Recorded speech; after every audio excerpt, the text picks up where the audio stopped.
అర్ధనారీశ్వరుని ఈ స్వరూపమే శివుడు శక్తి యొక్క అభిన్న మూల స్వరూపం. ఎప్పుడెప్పుడైతే శివుడు శక్తి ఏకరూపం ధరించి విభిన్న రూపాల్లో కనిపిస్తారో అప్పుడు కొత్త సంఘటనలు సృష్టించబడతాయి.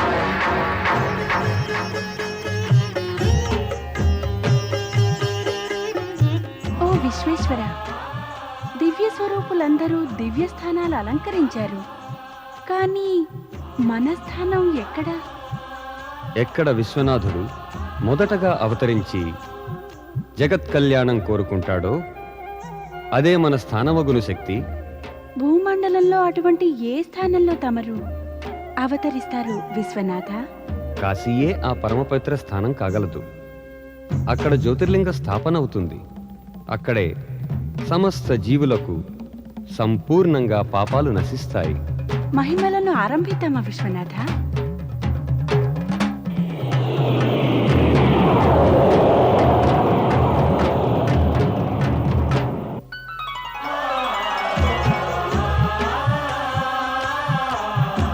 ఆ మహిమలో నీవు కూడా పాల్గొను శక్తి.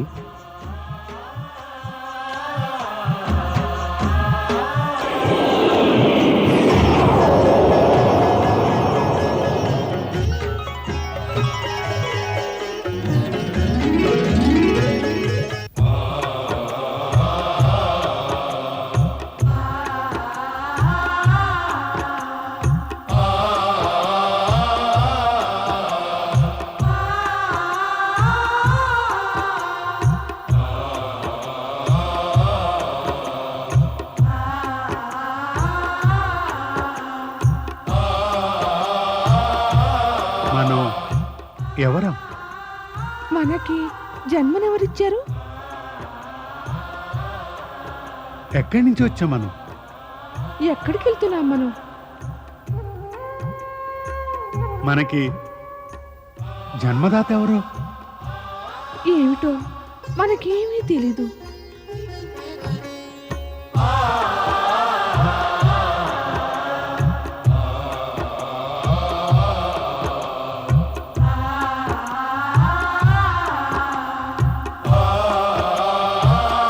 నీకింకా తెలీదా నేనెవరినో? లేదు, నాకు తెలీదు నీవెవరో. కానీ నేనెవరినో నీకు తెలిస్తే నాకు కాస్త చెప్పవు?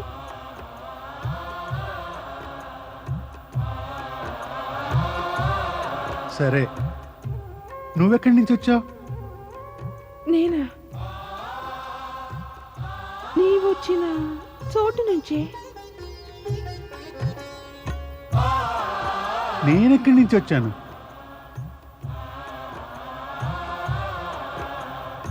నేను వచ్చిన చోటు నుంచి. నువ్వెక్కడి నుంచి వచ్చావు? నేను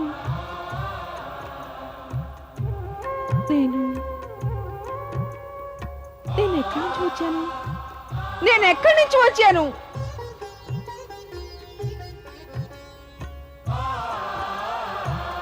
నేనెక్కడి నుంచి వచ్చాను?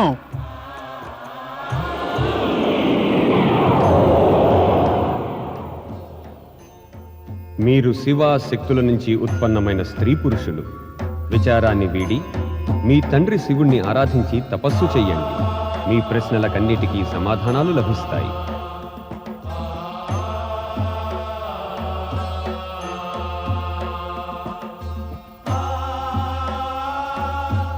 ఆరాధన అంటే ఏమిటి? తపస్సు అంటే ఏమిటి? శివుని కృప ఇచ్ఛానుసారం ఆయన త్రిశూలంపై భూమి యొక్క ఒక ఖండం వెలుస్తుంది. దాన్ని కాశీ అని అంటారు. కాశీకి వెళ్ళగానే మీ ఆరాధన తపస్సులకు స్వయంగా స్ఫూర్తి, ప్రేరణ లభిస్తాయి. మీ ప్రశ్నలన్నిటికీ సమాధానం లభిస్తుంది.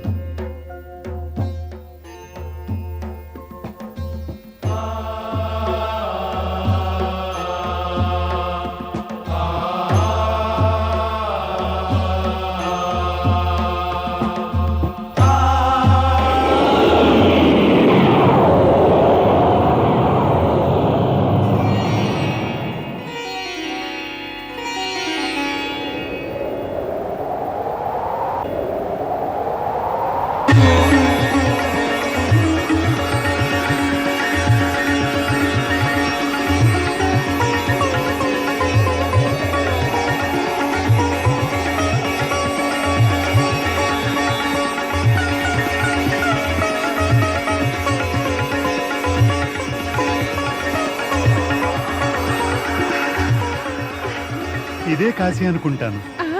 ఇదే కాశీ.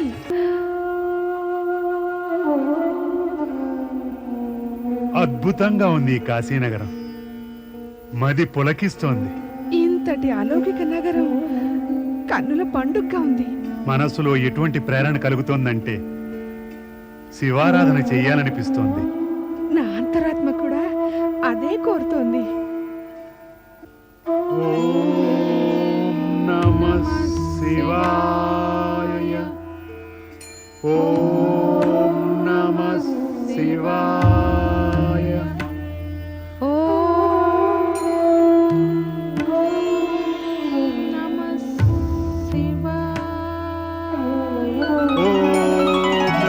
శివాయ. ఓం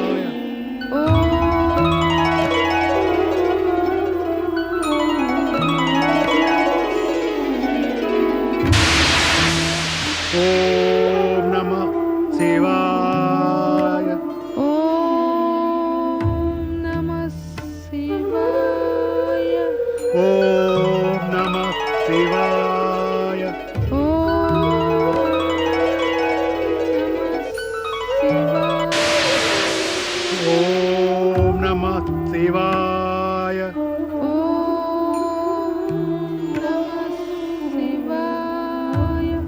ఓం నమః శివాయ.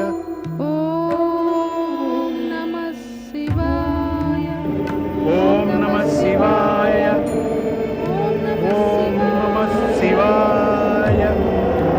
ఓం నమః శివాయ.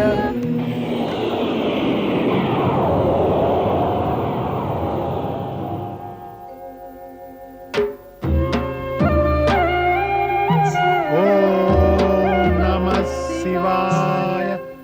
ఓం నమః శివాయ. మన ప్రతిరూపాలు వెలుగుందాయి శక్తి. ఆ, మనసులు కూడా పులకించాయి. ఇద్దరు తపస్సులో లీనమై ఉన్నారు. ఓం నమః శివాయ. తపస్సు పూర్తయింది. తపస్సుకు ప్రతిఫలం వీరు పొందాలి. అవశ్యం. వెళదామా భూమి మీదకు? పదండి. ఓం నమః శివాయ.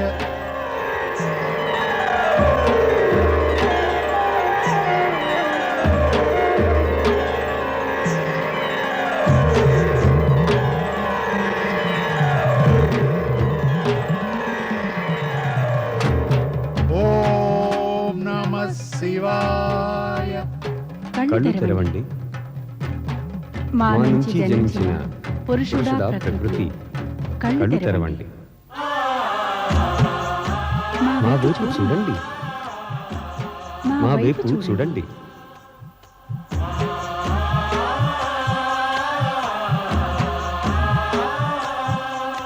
మేము మీ తపస్సుకు మెచ్చాం.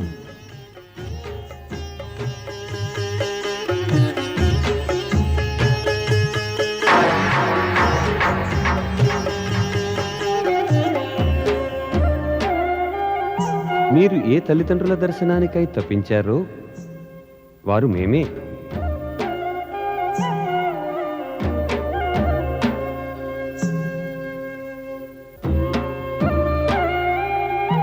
మీరు తెలుసుకుని కోరారుగా మీ జననం ఎలా జరిగిందోనని. మీకు మా వల్లనే మీ జన్మ సంప్రాప్తించడం జరిగింది. నేను మీ తండ్రిని. నేను మీ మాతను. తమరి పేరేమిటి? నా పేరు శివుడు.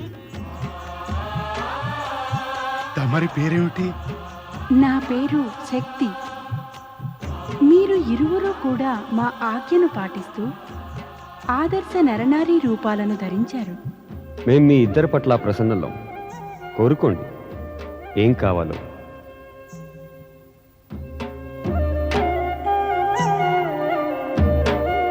మీ మదిలోని కోరిక తెలపండి, దాన్ని నెరవేరుస్తాం. మేమేం చెప్పగలం? మాకేం కావాలో? మా మనోవాంఛ ఏమిటో మాకే తెలీదు. మేం మీ నుంచే జనించాం. మీరే చెప్పండి, మేమేం కోరుకోవాలి? ఆ, మీరు చెప్తేనే బాగుంటుంది. మేమేం కోరాలో. ప్రభు, మన నుంచి జనించిన ఈ జగతిలోని తొలి స్త్రీ పురుషుల తపస్సును అమరం చేయడానికి తమరు శాశ్వతంగా కాశీ విశ్వనాథుని జ్యోతిర్లింగ రూపంలో ప్రతిష్ఠితులవ్వండి. తమరి జ్యోతిర్లింగాన్ని ఆరాధించి కాశీకి ముక్తిని కోరి వచ్చిన తమరి భక్తులకు శుభం కలుగుతుంది. తథాస్తు. తథాస్తు.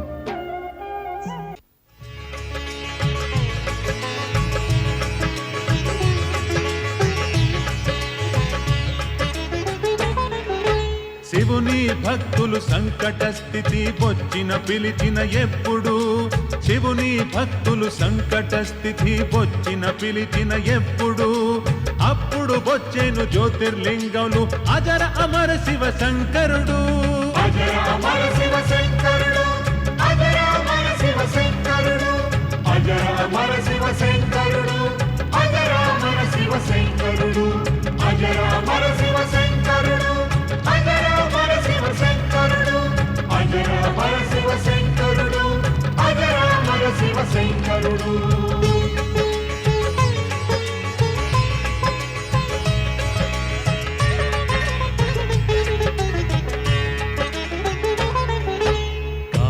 నగర వారణాసిలోంది విశ్వేశ్వర జ్యోతిర్లింగం, ముక్తిధామం ఈ కాశీ శివునికిది ప్రియ నగరం. అవిభుక్తేశ్వర లింగం దీనిని ప్రభు స్వయంగా స్థాపించారు. ఈ లింగం యొక్క శివ భక్తులు పాశుపత యోగంతో పూజించారు. కడే ప్రకృతి పురుషులు శివశక్తిని ఆరాధించారు. భక్తులు వారికి అర్పించి మనోజ్ఞానం సాధించారు. కాశీ విశ్వేశ్వరలింగం మహిమ కనిపించదు ఎక్కడ, వీరిని దర్శించి మనవాళి విముక్తి పొందింది ఇక్కడ. విశ్వనాథ శివునికి జయ జయ, విశ్వనాథ శివునికి జయ జయ, విశ్వనాథ శివునికి జయ జయ, విశ్వనాథ శివునికి జయ జయ, విశ్వనాథ శివునికి జయ జయ, విశ్వనాథ శివునికి జయ జయ, విశ్వనాథ శివునికి జయ జయ, విశ్వనాథ శివునికి జయ జయ. కాశీ విశ్వనాథుని జ్యోతిర్లింగం కథను వినిపించడంలో ఉద్దేశం ఏమిటంటే, ఆరాధన తపస్సు ఎవరిది ఎన్నడూ వ్యర్థం కాదు. అవును పద్మాసన, సంపూర్ణ కథనానికి తాత్పర్యం ఇదే. ఆరాధన భక్తులను పరమపదం చేరుస్తుంది. పరమపిత, తమరు అతి సార్థకమైన కథ వినిపించారు. ఈ కథ సంపూర్ణ జగతికే ఒక ఆదర్శాన్ని చూపుతుంది. సంపూర్ణ జగత్తు దీనివల్ల లాభం పొందితే అది మంచిదే. ఇది నీకు కూడా లాభించాలి నారదా. అందుకు సందేహమేమిటి పరమపిత? లేకపోవడం ఏమిటి? నీకు కథ వినిపించకముందే పార్వతి ఆరాధన ఫలిస్తుందా అని శంకించావు. ఈ కథ చెప్పేదేమిటంటే, పార్వతి ఆరాధన తప్పక ఫలిస్తుందని. పరమపిత, తమరు కరుణిస్తే తప్పక సఫలమవుతుంది. మళ్ళీ మరిచావు నారదా. పార్వతి నన్ను కాదు, శివుణ్ణి ఆరాధిస్తుంది. అందువల్ల ఆమె ఆరాధనను శివుడు మన్నిస్తాడు, నేను కాదు. నిజమే. ఓ విధంగా అర్ధనారీశ్వరునికి పుట్టిన స్త్రీ పురుషులకు కూడా శివదర్శనానికై ఎన్నో కష్టాలను ఓర్వవలసి వచ్చింది. ఎంతో సమయం పట్టింది. అలాగే పార్వతికి కూడా సఫలత, కృప లభించాలంటే కొంత సమయం పడుతుంది. కోరిక తీరే ముందుగానే పార్వతి అనేక రకాల నారీ మహిమలను చూడవలసి ఉంటుంది. కోరిక తీరే ముందుగానే పార్వతి అనేక రకాల నారీ మహిమలను చూపవలసి కూడా ఉంటుంది. పార్వతీయే కాదు, ఆమె తల్లిదండ్రులు, ఆమె సోదరులు కూడా ఆమెతో సహకరించాలి. పార్వతి తన తల్లిదండ్రులు, కుటుంబపు విరోధాన్ని సహించాలి. ఆ తర్వాతనే ఆమె కోరికలు నెరవేరుతాయి. దీని తాత్పర్యం, మీరందరూ శివపార్వతుల కలయిక విషయం గురించి ఏ విధంగానూ ఏమాత్రమూ శంకించనవసరం లేదు. శంకలు నిరాశకు దారితీస్తాయి. నిరాశ బాధిస్తుంది. పురుషార్థం బాధాసహితంగా కాదు, బాధారహితంగా నెరవేర్చాలి. నారాయణ నారాయణ, ఆహాహా, అద్భుతం, అత్యుత్తమం. ఇలాంటి బ్రహ్మవాక్యం మునుపెన్నడూ వినలేదు.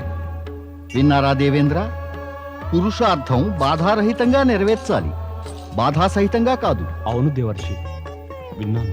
విన్నంత మాత్రాన చాలదు దేవేంద్ర, దీన్ని అంచనా వేయాలి. ఇంకా ఆ సమయం రాలేదు. అంచనా వేసే సామర్థ్యం అంతం కావడానికి. ఆ సమయం వస్తుందా పరమపిత? అవును నారద, కలియుగంలో అలాగే అవుతుంది. బ్రహ్మవాక్యం వినేవాళ్ళెందరో ఉంటారు, కానీ ఆచరించేవారుంటారు. విని వినిపించేవారెందరో ఉంటారు, ఆచరించేవారే తక్కువ. అంటే అంటే ఏమిటి నారద? కలియుగంలో ప్రతివారు పెద్ద పెద్ద మాటలు మాట్లాడతారు, వింటారు, కాని కార్యాలు తుచ్చమైనవి, నీచమైనవి చేస్తారు. అందుకే చెబుతున్నా దేవేంద్ర, దీన్ని అంచనా వెయ్యి, బాగా ఆలోచించి దీని లాభం పొందు. ఇదే మీ దేవతలందరికీ శుభం కలిగిస్తుంది. నారాయణ నారాయణ, లాభం పొందండి దేవేంద్ర, లాభం పొందండి. పరమపిత బ్రహ్మదేవుల మార్గదర్శనం వల్ల తమరు తప్పక సఫలీకృతులవుతారు. దేవర్షి, ఇప్పుడు నేను ఏం పురుషార్థం చేయాలి? ధైర్యపూర్వకంగా నిరీక్షించటము ఒక పురుషార్థమే దేవేంద్ర. నిరీక్షణే నేను చేస్తున్నది. నిస్పృహతో కాదు, నిస్పృహతో కాదు, ధైర్యంతో. నిస్పృహతో చేసిన నిరీక్షణలో సంకోచం, బాధ, నిరాశ ఉంటాయి. కానీ ధైర్యంతో చేసే నిరీక్షణలో ఆనందం, భవిష్యత్తు గురించిన ఆశలు నిండి ఉంటాయి. విచారం ఏమిటంటే, ఈ విషయాలన్నీ తెలుసు కూడా తారకాసురుడి అత్యాచారాలు నా వివేకాన్ని, బుద్ధిని కూడా దిగలాగుతున్నాయి. నా అభిప్రాయం ఇక మనం వెళ్ళాలి దేవేంద్ర. క్షమించండి బ్రహ్మదేవా, మేము తమను మాటిమాటికి కష్టపెడతాం. నీకా అధికారం ఉంది దేవేంద్ర. నారాయణ నారాయణ, అయితే కాగల కార్యమేమిటి దేవేంద్ర? ఇలాంటి బ్రహ్మవాక్యం విన్న పిమ్మట ధైర్యపూర్వకంగా నిరీక్షించడం తప్ప ఇంకేం చేస్తాం దేవర్షి? బ్రహ్మదేవులు కాశీ విశ్వనాథుని జ్యోతిర్లింగపు ఇంతటి సార్థకమైన కథ చెప్పారు. దానివల్ల లాభం పొందలేరా? నారదా,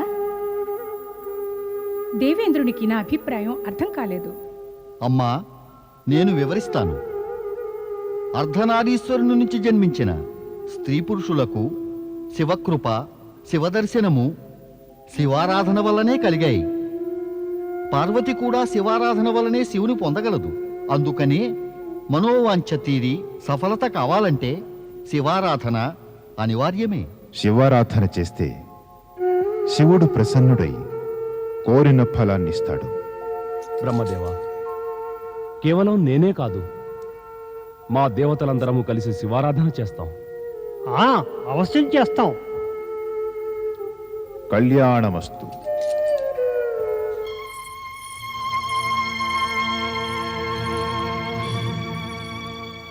ఎక్కడికి ప్రయాణమై వెడుతున్నావు? తమకు తెలుసు కదా మేమెక్కడికి వెళ్తున్నామో. తెలుసుగాని నీ నోట విందామని ఉంది. అయితే వినండి. నేను సఖ్యలతో పాటు శివారాధనకై హిమగిరి శిఖరానికి వెళ్తున్నాను. నేను నిన్నక్కడికి వెళ్ళనివ్వను. ఎందుకు? నీకు తెలుసు. తెలుసు, కానీ మీ నోట విందామని ఉంది. అయితే విను. మమ్ము అవమానించినటువంటి ఆ జడధారి శివుణ్ణి ఆరాధిస్తున్న నిన్ను ఆపగలిగి ఉండి కూడా నేను ఆపలేదు, నీ పట్ల ప్రేమ వల్ల. కానీ ఇక నీ పూజ ఆరాధనలు ఏమీ స్వీకరించకుండా అతడు నిన్ను కూడా ఉపేక్షిస్తున్నాడు. ఇది సహించలేను. ఈ విధంగా అతడు నిన్నే కాక మమ్మల్ని, మన రాజ కుటుంబాన్ని కూడా ఉపేక్షిస్తున్నాడు. అన్నయ్య, గౌరవం పొందదలుచుకున్న వాళ్లకు గౌరవం ఇచ్చే ఉద్దేశము ఉండాలి. నేనెవరిని అవమానించాను? నీ భాషనే అడుగు, అదే చెప్తుంది. గౌరవనీయుల గురించి గౌరవించే మాటలను ఉపయోగించకపోవడం అవమానించినట్టే. నీకు శివుని గౌరవం గురించిన దిగులైతే ఉంది, కానీ నీది నీ కుటుంబ మాన మర్యాదల గురించిన దిగులు మాత్రమే లేదు. నీ పూజ ఆరాధనలు అక్కడ ఏమాత్రం స్వీకరించబడినప్పుడు నిన్ను ఉపేక్షించాక కూడా నీవు అక్కడికి వెళ్తావెందుకు? ఈ ప్రశ్నకు సమాధానం చెప్పగలవా? పూజ ఆరాధనలు స్వీకరించబడడానికి ఎంతసేపు పడుతుంది? అయినా ఆరాధ్యులు తమ భక్తుల పిలుపును వినడానికి ఎంతసేపు పడుతుంది? ఈ ప్రశ్నలకు సమాధానం ఉందా నీ దగ్గర? ఓహో, అయితే నీవిప్పుడు తర్క వితర్కాల్లోకి దిగావన్నమాట. కానీ నేను నిన్ను అక్కడికి వెళ్ళనివ్వను.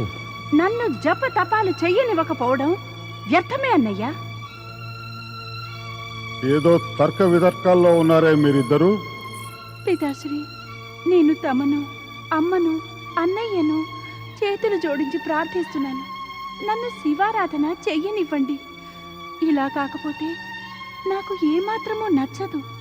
పుత్రి, నీకు నచ్చనిదేది మాకు నచ్చదు సుమా. పితాశ్రీ, తమరు పార్వతి మాటల జాలంలో పడకండి. అయితే నీ క్రోధజాలంలో పడాలా? వివేకంతో వ్యవహరించు నాయన. మనను అవమానించిన వాడు మన శత్రువే. మన శత్రువుతో విరోధించడం బుద్ధిహీనత. ఆలోచన రహితంగా ఎవరితోనైనా విరోధం పెట్టుకోవటం బుద్ధిహీనతే అవుతుంది నాయన. ఏమైనా శివుడు మనకి శత్రువు ఎలా అవుతాడు? ఇంతకు ముందే నీకు చెప్పాను. పరమేశ్వరుడు మన వద్దకు కొద్ది కాలం పాటే ఏకాంతవాసం కోరి వచ్చారు. కొద్ది కాలమే. పుత్ర, అకారణంగా ఎవరితోనైనా శత్రుత్వం పెంచుకుంటే వారికి లేశమాత్రమైనా హాని జరగదు, కానీ మనకే హాని జరుగుతుంది. ఆ హాని వల్ల మనకి ఏమీ మిగలదు. పుత్రి పార్వతి, నువ్వు నీ సఖ్యలతో వెళ్ళు. ఆ పరమేశ్వరుని ఆరాధించు.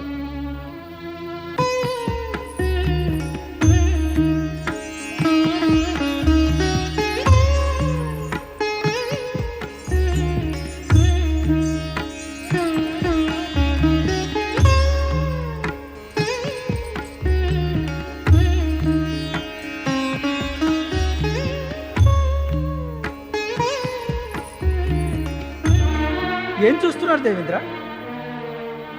మేఘదేవ,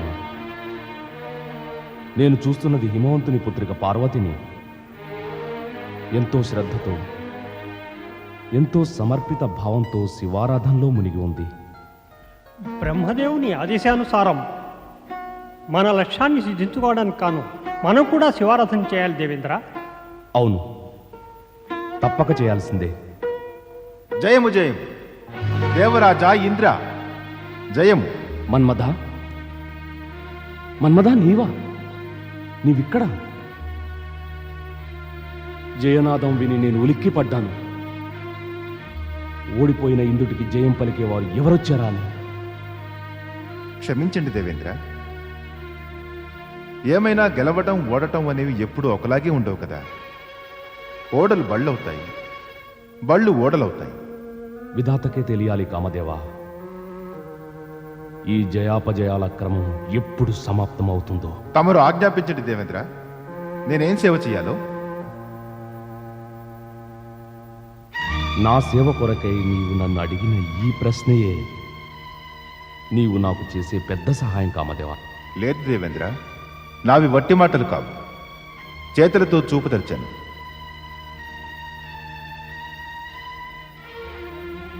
ప్రతిపతి, నీవు నిజంగా నాకు సహాయం చేయటానికి ఇంతగా కార్యబద్ధుడవైతే నా కోసం ఒక పని చేసి పెట్టు. ఆజ్ఞాపించండి దేవేంద్ర. అక్కడ చూస్తున్నావా, కింద ఆ హిమగిరి శిఖరం పైన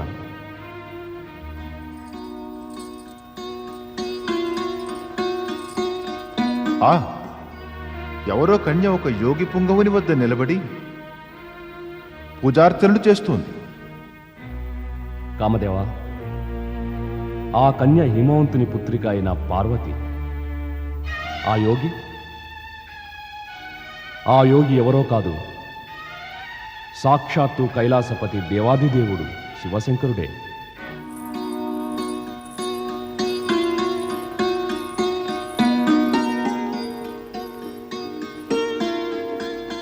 ఆహా, కైలాసపతి పరమేశ్వరులు శంకరుల. ఓం నమ శివాయ. శివునిపై భక్తి శ్రద్ధలున్నాయా నీకు? శివభక్తి ఎవరికైతే ఉండదో వారిపై నాకేమాత్రం భక్తి ఉండదు. అయితే ఎవరికైతే శివభక్తి ఉంటుందో వారికి సహాయపడు. పార్వతి నిష్ఠతో చేసే పూజకు ధ్యానంలో లీనమైన శంకరుడు ఏమీ మారు పలకటం లేదు. శివుడే గనక కేవలం ఒక్కసారి పార్వతికేసి అనురాగ భావంతో చూస్తే పార్వతి ఆరాధన, విధాత ఉద్దేశ్యము నెరవేరుతాయి. విధాత ఉద్దేశ్యమా? అవును కామదేవా. శివుడు ప్రసన్నుడైనాకనే ఆయన వివాహం పార్వతితో సంభవమవుతుంది. శివపుత్రుని ద్వారానే ఆ తారకాసుడి వధ జరుగుతుంది. వాడు మన దేవతల నుంచి స్వర్గాధికారాన్ని హరించి మాపై అత్యాచారాలు చేస్తున్నాడు. వాడి వల్లనే కదా మాకి దుర్గతి పట్టింది. నా వల్లనే గనక శివుని మదిలో అనురాగం ఉత్పన్నమైతే, మీ పరిస్థితి బాగుపడడం జరిగితే, మళ్ళీ మీ రాజ్యం లభించడం సాధ్యపడుతుందనుకుంటే సంతోషంగా ఈ కార్యం నిర్వహిస్తాను దేవేంద్ర. కామదేవా, ఈ కార్యం గనక నీవు పూర్తి చేయగలిగినట్లయితే సకల దేవతలు నీకు రుణపడి ఉంటారు. అలా అయితే నేను రతిని వెంట పెట్టుకుని ఇప్పుడే హిమగిరి శిఖరానికి వెళ్ళి ఈ శుభకార్యం పూర్తి చేసి వస్తాను. నా శుభాకాంక్షలు ఎల్లప్పుడూ నీతో ఉంటాయి మన్మథ.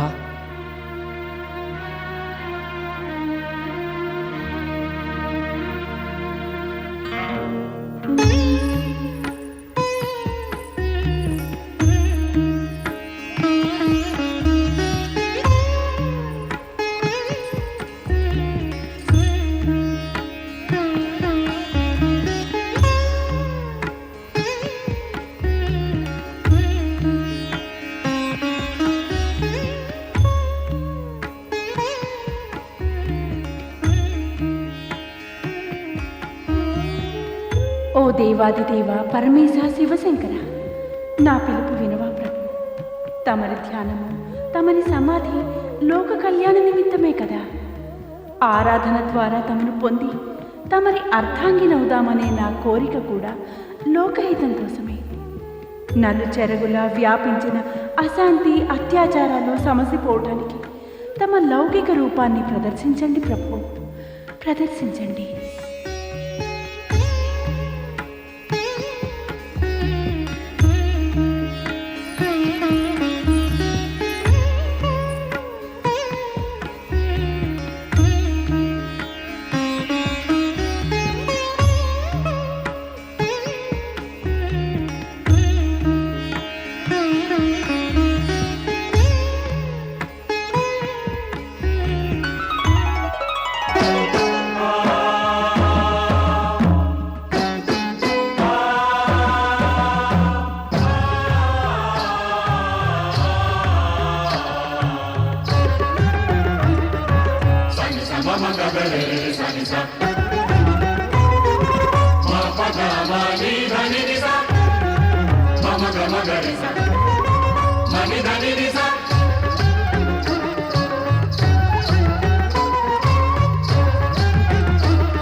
ఇక నేనేం చేయను.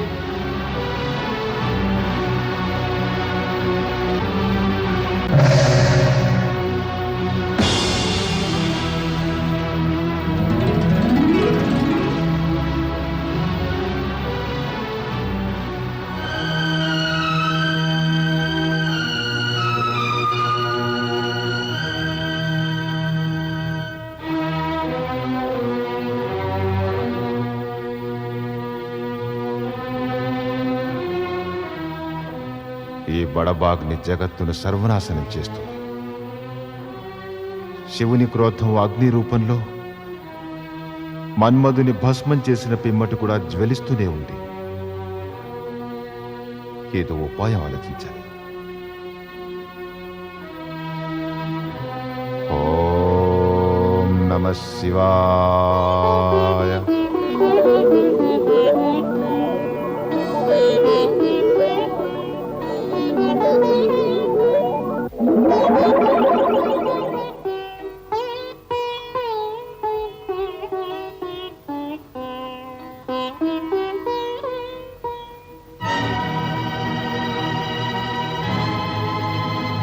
సముద్రదేవా ఆగచ్చే, సముద్రదేవా ఆగచ్చే, సముద్రదేవా ఆగచ్చే. బ్రహ్మదేవ, పరమపిత,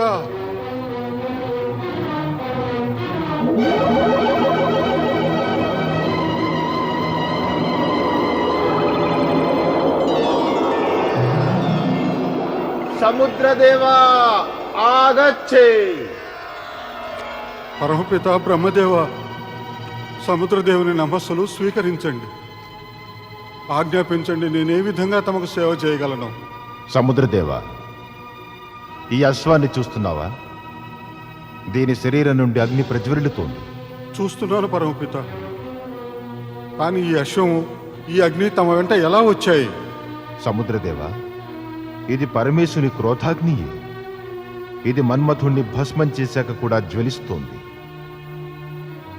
ఈ అగ్నిని చల్లార్చకపోతే త్రిలోకాలకు ఈ అగ్నితాపం వ్యాపిస్తుంది. లోక కళ్యాణానికై పరమేశ్వరుని ప్రేరణతో ఆయన క్రోధాన్ని యశరూపంలో ఇక్కడికి తెచ్చాను. నన్నేం చేయమన్నారు పరమపిత? సముద్రదేవ, నీ లోపల అపార జలరాశి ఉంది. ఈ బడబాగ్నిని శాంతింపచేయడానికి, సహించడానికి సమర్థుడవు నీవే. ఈ అగ్ని నీ జలాన్ని తాగి సంతుష్టమవుతుంది. కానీ నీ అపార జలరాశి అనంతమైనందువల్ల ఎప్పటికీ సమాప్తం కాదు. ఏ విధంగా ఈ అగ్ని నుంచి జగతిని రక్షించాలి? పరమేశ్వరుని ఇచ్ఛ, తమరి ఆదేశాలను నిర్వర్తించడమే నా పరమ భాగ్యం కాగలదు పరమపిత.